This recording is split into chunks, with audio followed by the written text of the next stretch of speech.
Good morning. We are going to present the topic of legal terms. The team is made up of Lilia, Enrique, Geraldine, and me.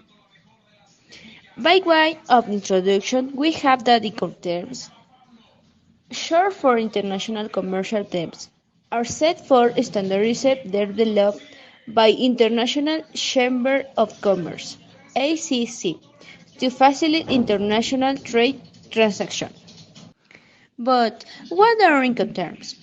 Are them use international contracts and detail the obligation of each of the parties when delivering the goods. Incoterms are them used to determine the obligation with the delivery of merchandise their help.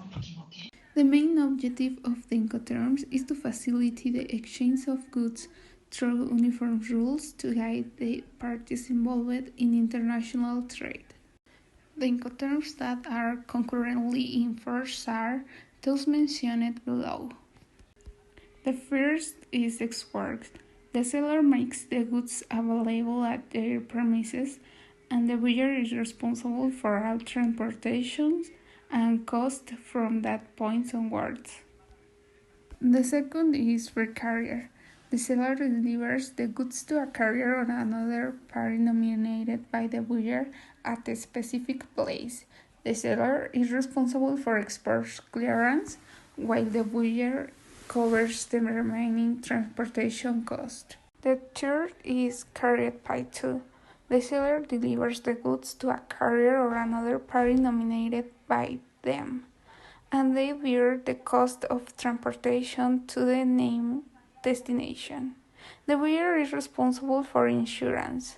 The number 4 is carried and insurance paid to. Similar to CPT, but the seller also provides insurance against the buyer risk of loss or damage during transportation. The number 5 is delivered at place. The seller delivers the goods to the buyer at a named place of destination, ready for unloading. The seller bears the risk and cost of transportation, excluding import duties and taxes. The number 6 is delivered at place unload. The seller is responsible for delivering the goods to the buyer at the named place of destination, unloaded from the arriving means of transportation. The seller assumes the risk until unload is completed. The number 7 is delivery duty paid. The seller is responsible for delivering the goods to the buyer at the named place of destination, cleared for import. The seller bears all risk and cost, including duties, taxes, and custom clearance. The number 8 is free alongside ship. The seller delivers the goods when they are placed alongside the vessel, nominated by the buyer at the named port of shipment. The buyer bears all risk and costs from that point onward. The number 9 is free on board. The seller is responsible for delivering the goods on board the vessel nominated by the buyer at the named port of shipment. The buyer assumes the risk and cost once the goods are on board. The number 10 is cost and freight. The seller delivers the goods on board the vessel at the named port of shipment and covers the cost of freight to the named port of destination. The buyer assumes the risk of loss or damage during transit. Finally, the Incoterm number 11 is cost, insurance, and freight, similar to CFR, but the seller also provides insurance against the buyer risk of loss or damage during transit. Incoterms regulate for key uses. 1. Apportionment of expense. They serve to determine the what time and place the seller must bear the expense occasioned by the purchase contract. 2. Customs formalities. The seller is in charge of having the necessary document in order for the export. 3. Passing or of gears of risk. The buyer know from what time and place the risk incurred with the goods during transport are borne by him. For place of delivery of the goods, once the transaction has been formalized, the seller is obligated to deliver the goods to the buyer.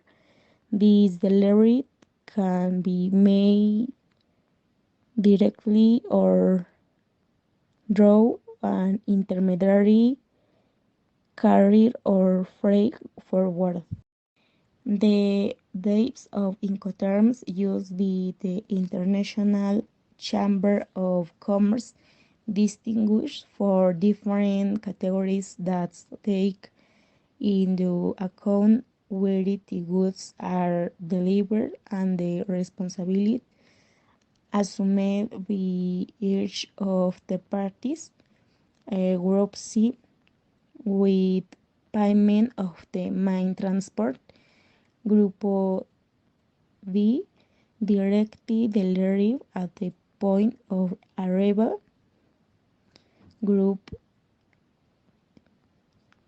E, direct delivery at departure.